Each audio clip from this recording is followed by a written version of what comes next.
Now, there are things where you're naturally good, but you do not enjoy these things. This is very important. For me, for example, I am pretty good at, for instance, putting together contracts, like making a deal with somebody and outlining the terms of the deal, negotiating with them about that deal.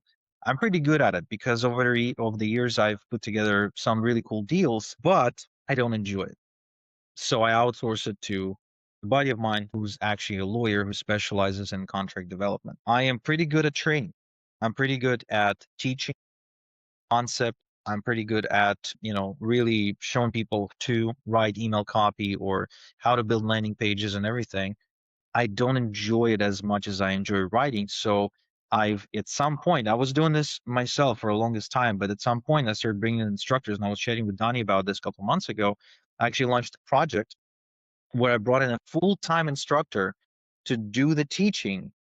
I'm the one focused on the ads and the marketing of it.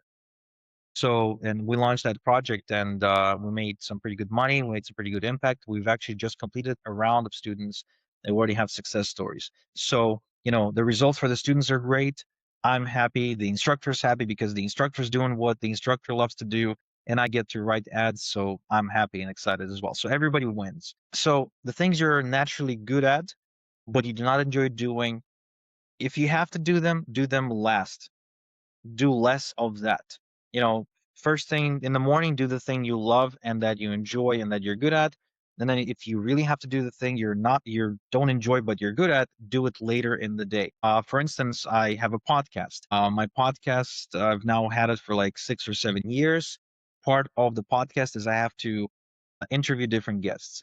Now, the conversation of it I enjoy, but having to be somewhere at certain times a week, preparing with a set of questions just feels like work to me. So all that preparation I've outsourced to an assistant, and then I show up and I do the conversation. But the thing is that it's draining.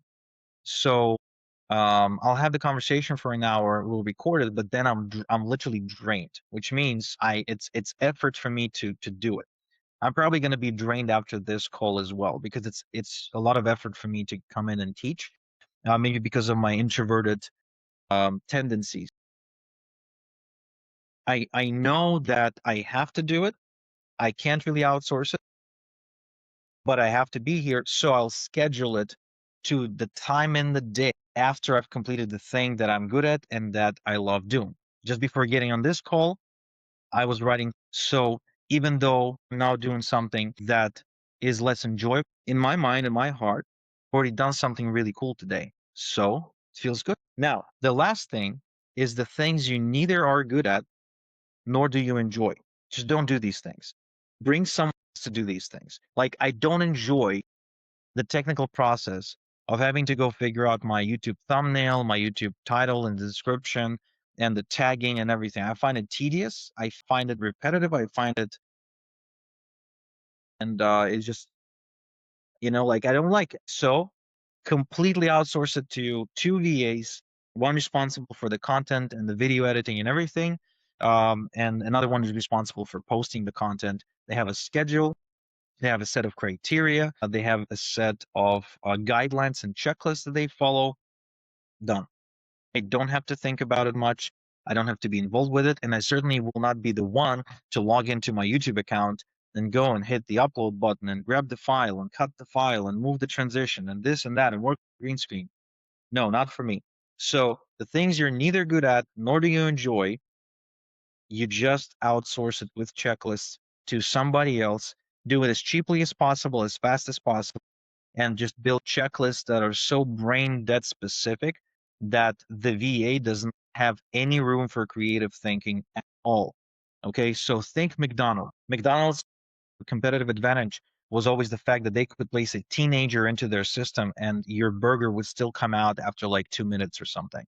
Like, you really have to respect that, and your business has to be the same. You have to build these checklists where even if you bring a 14-year-old into it, they'll still be able to follow it given the time to go through a checklist and learn the checklist.